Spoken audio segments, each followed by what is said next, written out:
Welcome to USA Global TV and Radio, where our mission is to provide education, entertainment, hope, and inspiration. USA Global TV and Radio connects you with experts and audiences all around the world every single day to help you succeed in business and to live a richer life.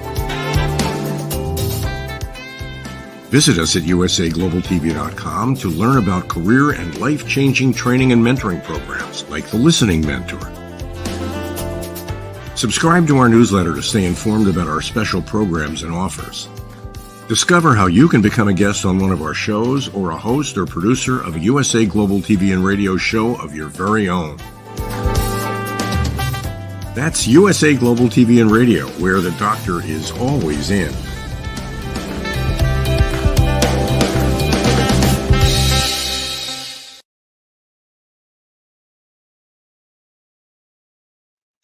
Howdy, y'all. red.olaughlin here. We're on Talking Heads on the USA Global TV and Radio Network. And we're talking about how can we start something today that'll be effective the first day of January. It's like our New Year's resolutions have already been met, and all we're doing is just maintaining them. And so that being said, 2025 is literally 2 months away, a little more. And we just had a cold front come through here in the Houston area. A couple, 3 days ago, it seemed like 98 degrees, 100 degrees in Austin. And then boom, yesterday I'm driving around at 68 degrees for most of the time I was out. And I think this morning it touched 49 or something that I was looking at on the scale. So things are changing and we're noticing the change. And it's maybe time that change extend over into other things that we need. So let me go ahead and make sure that we get pull-up slide here. Number one, get that going. There we go.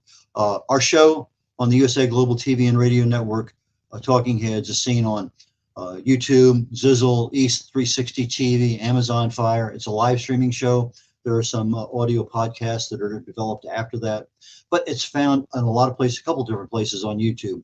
A lot of places out there to find the show. So, and if you want to find an archive of mine, go to YouTube, put in the USA Global TV, go to playlists, and boom, you can find anything you want. And there's a lot of stuff there. I've done over 100 different shows here on Talking Heads. So that being said, let's go ahead and pull this up. My disclaimer: I'm a researcher, not ever affiliated in the medical or pharmaceutical fields.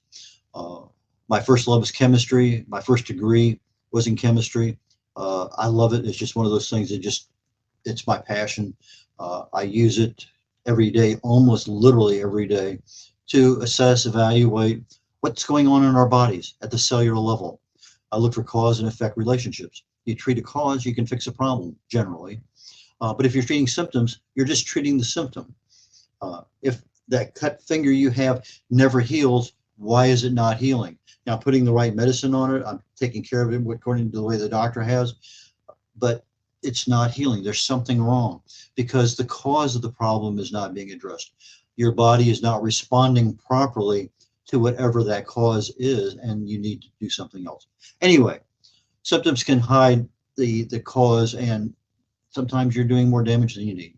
Anyway, as always, these presentations I do on Talking Heads are always for awareness and education. Okay, that being said, let's pop in here.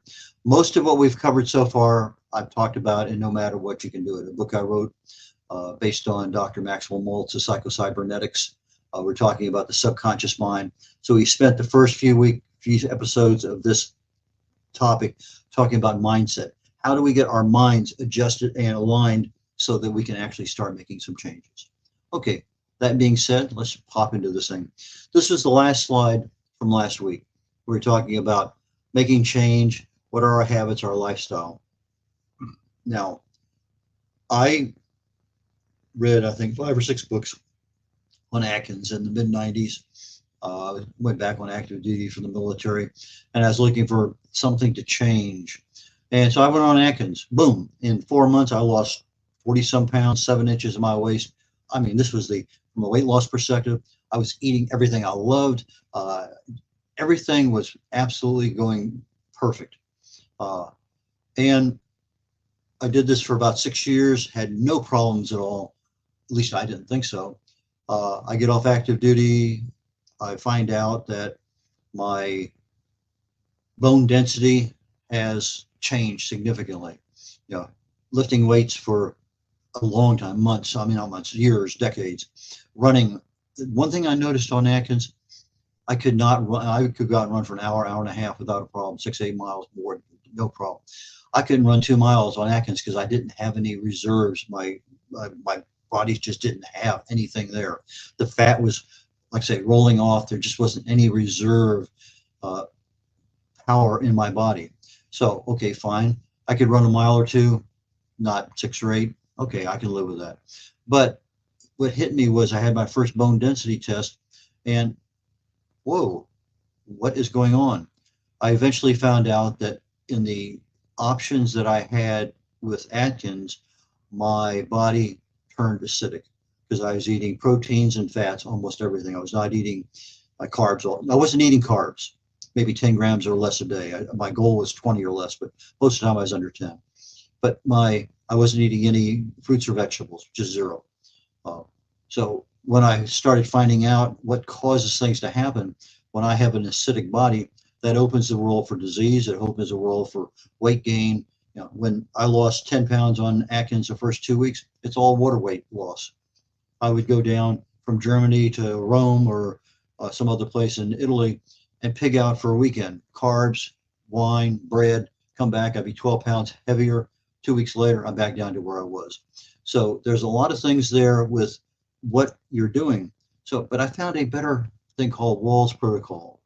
Dr. Terry Wahls is a physician. She came down with MS very late in life, and no matter what the doctors did, nothing worked.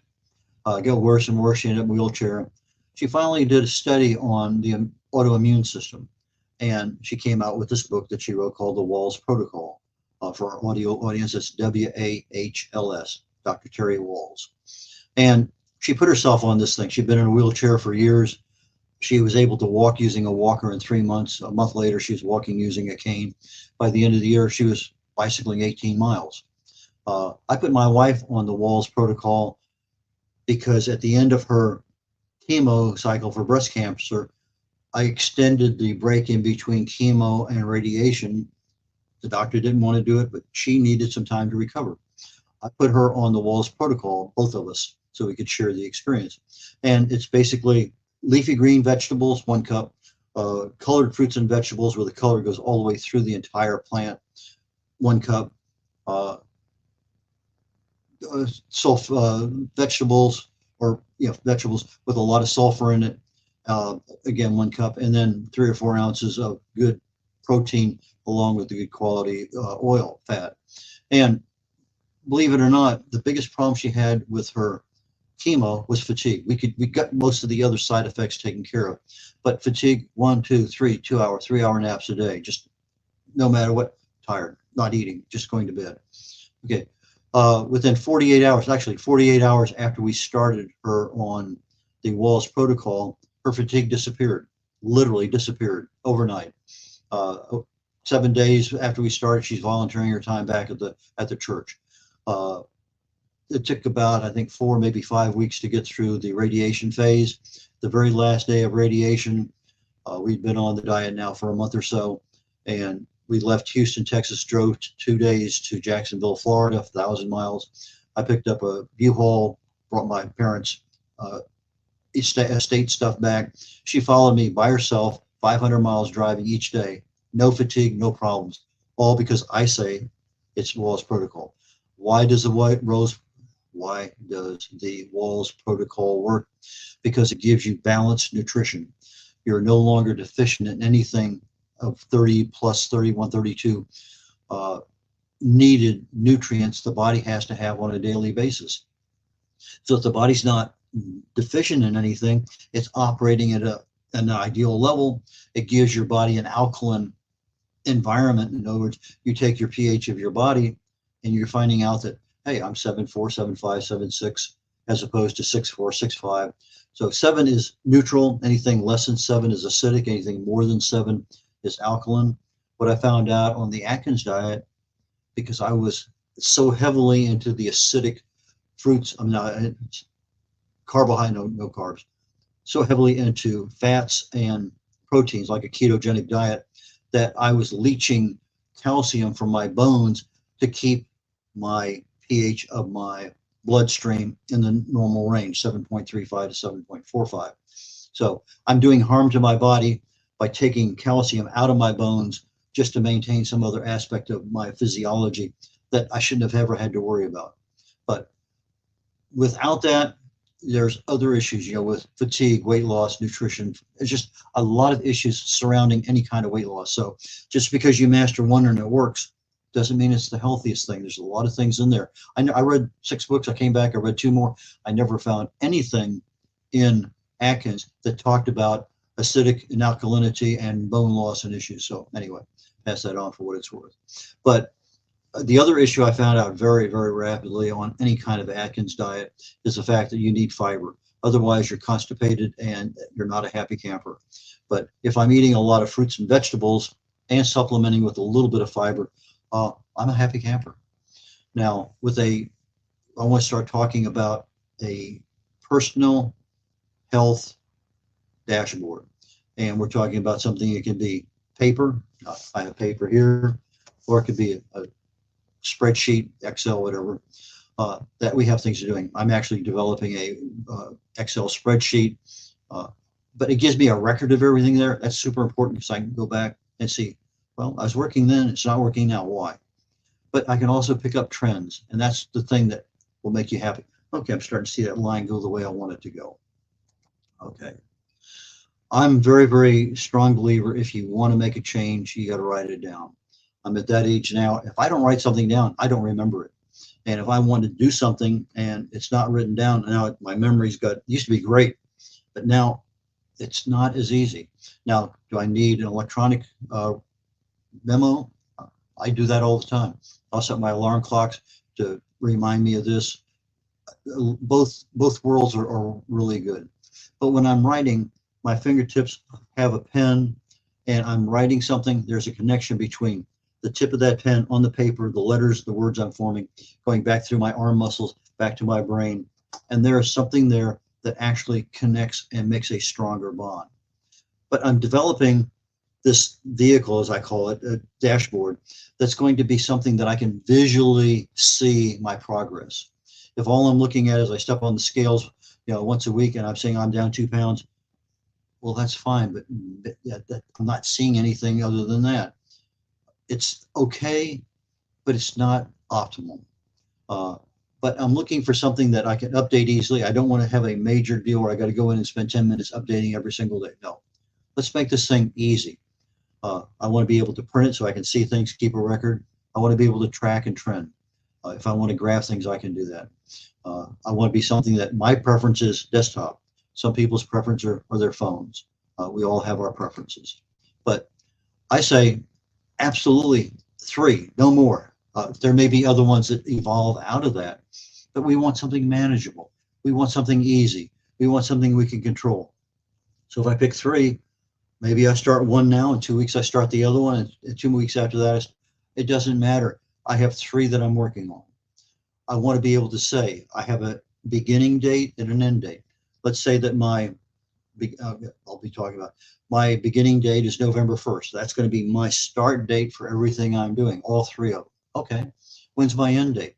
Well, if one of them is my turkey neck and I can see something after 3 months, everything's under control. Oh, I don't need to be doing that one anymore other than go into maintenance mode. But if I'm measuring visceral fat, maybe I need 6, 8, 10 months. And so let me put it out there at 8 months. Maybe the end of June from the beginning of November is a realistic period of time that I can reduce my visceral fat from this level to this level. Okay, do I need to reduce it some more? I extend that period. Now I'm going to go to the end of December.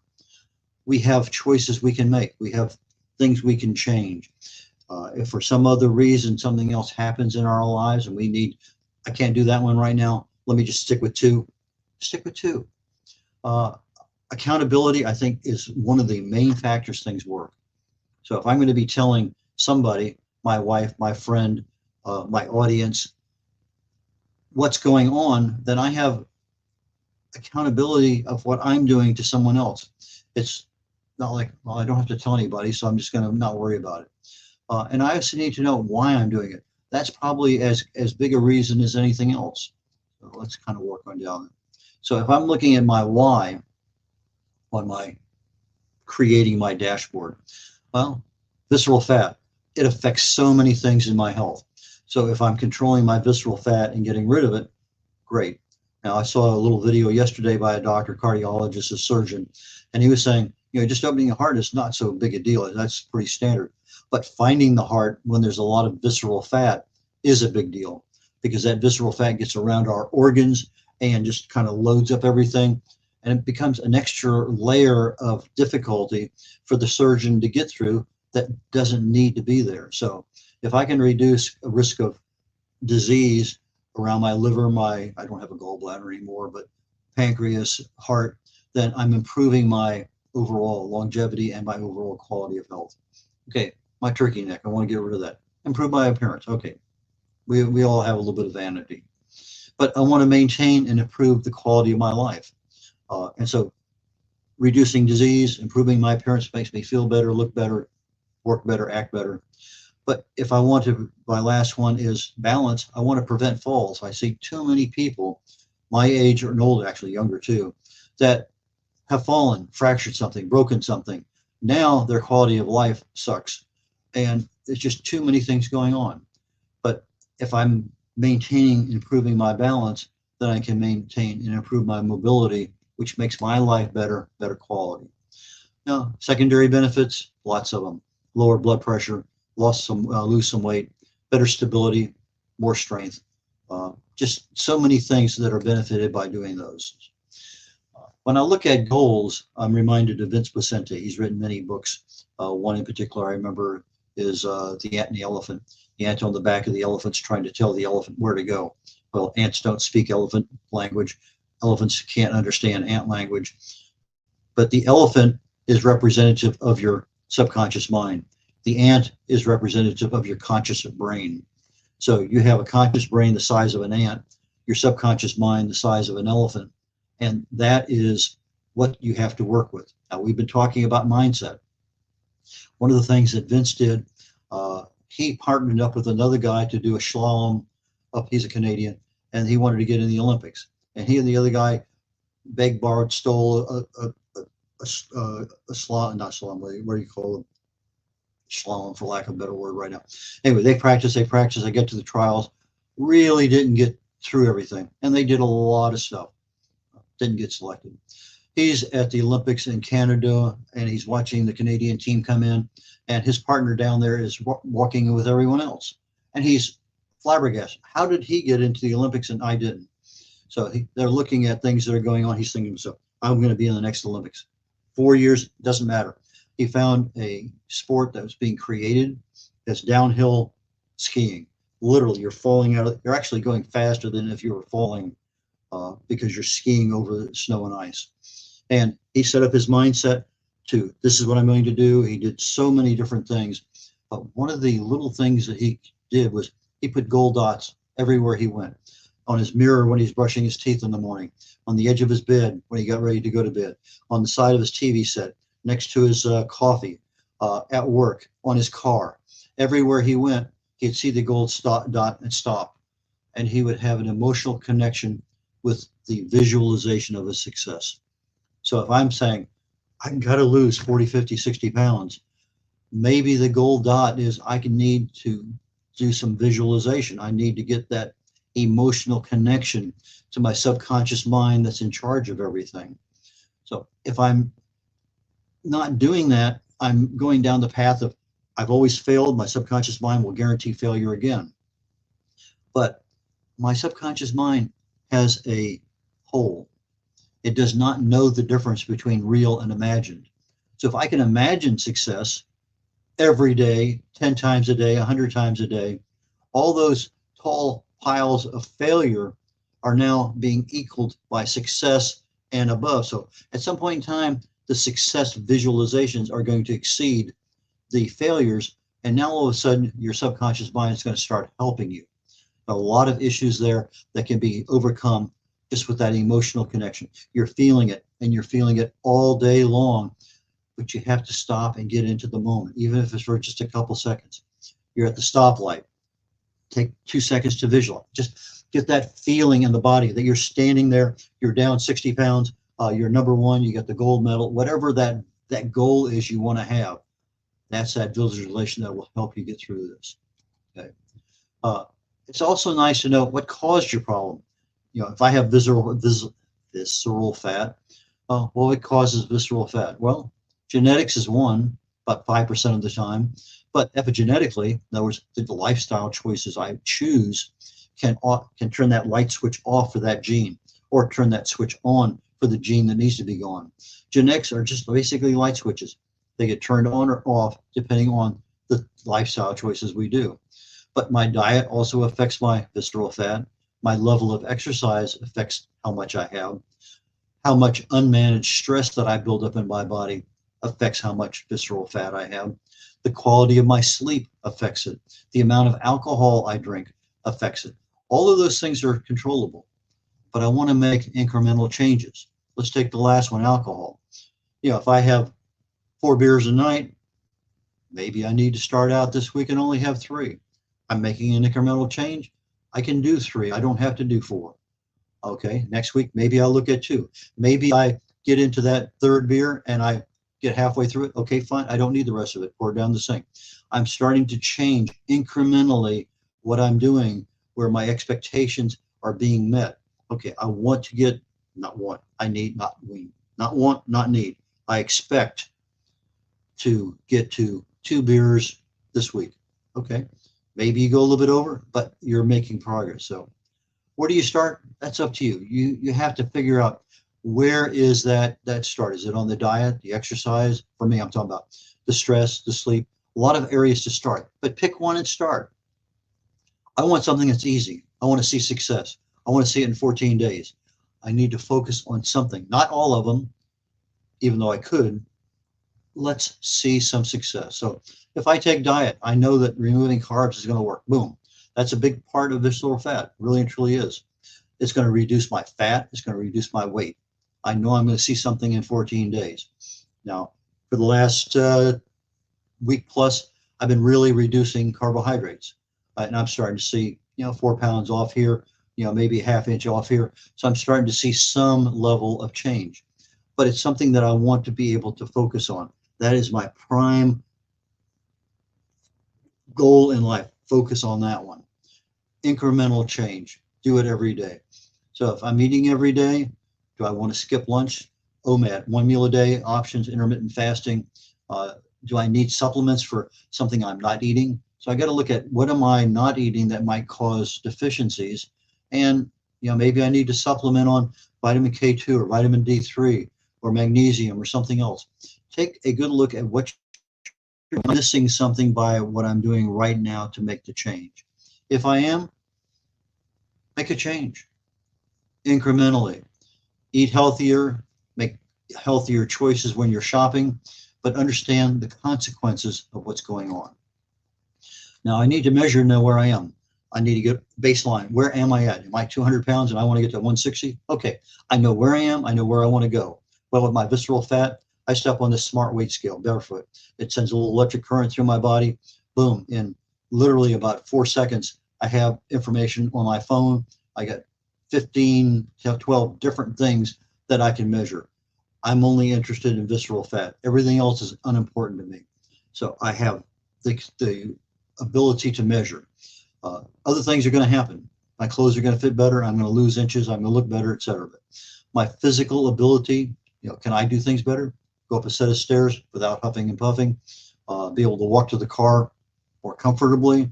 Is my grocery bill too high, too low? Am I noticing a difference? Am I eating out more or less? What's going on there? Am I making the right kind of choices? But I also need to know what kind of distractions are going on in my life. Because distractions, okay, fine, I have a birthday party this weekend. I'm going on vacation. Whatever it is, write it on your deal so people know what's happening. A lot of fasting options are there. We'll talk a little bit more about that. But record daily or weekly, depending on what you're trying to do. If I'm looking at pH, maybe I want it twice a day. If I'm looking at weight, maybe once a week. If I'm looking at visceral fat, maybe once a week. But post it to your accountability audience, your partner, once a month. So with that being said, I'm going to call everything off here at this slide, and we will pick up again next week.